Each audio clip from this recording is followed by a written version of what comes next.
અમદાવાદના SG highway પર આવેલ હોટલ ક્રાઉન પ્લાઝામાં ફાયર વિભાગની મોક ડ્રીલ યોજાઈ હતી। આગ લાગે ત્યારે કયા પ્રકારની તકેદારી રાખવી તે અંગે જાગૃતતા લાવવા મોક ડ્રીલ યોજાઈ હતી।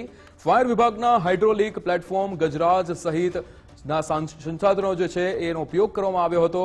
સ્ટાન્ડર્ડ ફાયર પ્રેક્ટિસના ભાગરૂપે આ મોક ડ્રીલ યોજાઈ હતી। पहली बात तो ये है कि क्राउन प्लाजा अहमदाबाद के अंदर हम ये हमारी एक प्रैक्टिस है जो हम 6 महीने में करते हैं। फायर फाइटिंग टीम के साथ मिलकर हम करते हैं जिससे हमारे अपनी टीम की प्रिपरेशन हो जाए ताकि बाहर से अगर कोई गेस्ट हैं या हमारे अपने होटल के कोई एम्प्लॉयज़ हैं उनके लिए प्रिवेंशन हो और लॉस सेफ्टी के हिसाब से हम प्रिपरेशन कर सकते हैं। ये हमारे यहाँ एक होता है जिसमें हम अपने लोगों को इवैक्यूएट करते हैं, गेस्ट को या अपने टीम मेंबर्स को इवैक्यूएट करते हैं। कभी अगर किसी तरीके के इंसिडेंट हो जाने के दौरान पे टीम की प्रिपेयर्डनेस होनी चाहिए, टीम रेडी होनी चाहिए ताकि उस वक्त हादसे के टाइम पे कोई ऐसी घटना नहीं हो जो दुखद हो हम सब लोगों के लिए।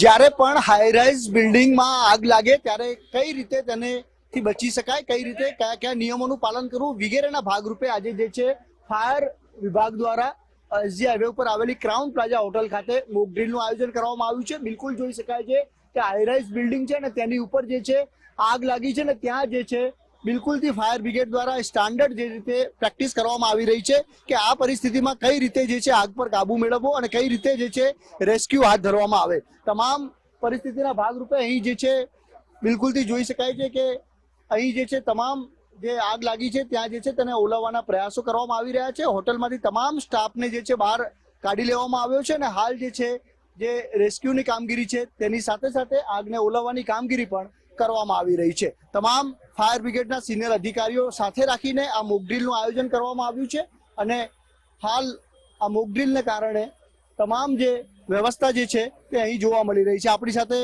ફાયર ઓફિસર સ્વસ્તિક જાડેજા સાહેબ છે। સર, મોક ડ્રીલનું આયોજન કરવામાં આવ્યું, શું મુખ્ય આશય અને શું થીમ હતી?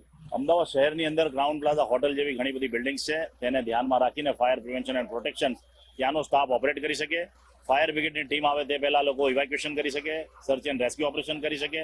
તેને ધ્યાનમાં લઈને આપણું હાઇડ્રોલિક પ્લેટફોર્મ ક્રાઉન પ્લાઝાની બિલ્ડિંગનું સર્ચ એન્ડ રેસ્ક્યુ ઓપરેશન્સની પ્રેક્ટિસ કરવામાં આવેલી છે। Gujarat fire fighting vehicle emergency search and rescue ટેન્ડર્સની એક ફર્સ્ટ રિસ્પોન્ડરને પ્રેક્ટિસ મળે અને ત્યાંના સ્ટાફને એક મદદ મળી શકે તેવી એક ફાયર રેસ્ક્યુ ડ્રીલ પ્રેક્ટિસ છે।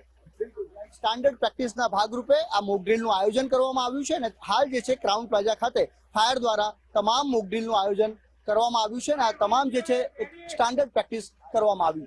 કેમેરા પર્સન જય જાની સાથે સંજય જોશી, ગુજરાત ફર્સ્ટ, અમદાવાદ।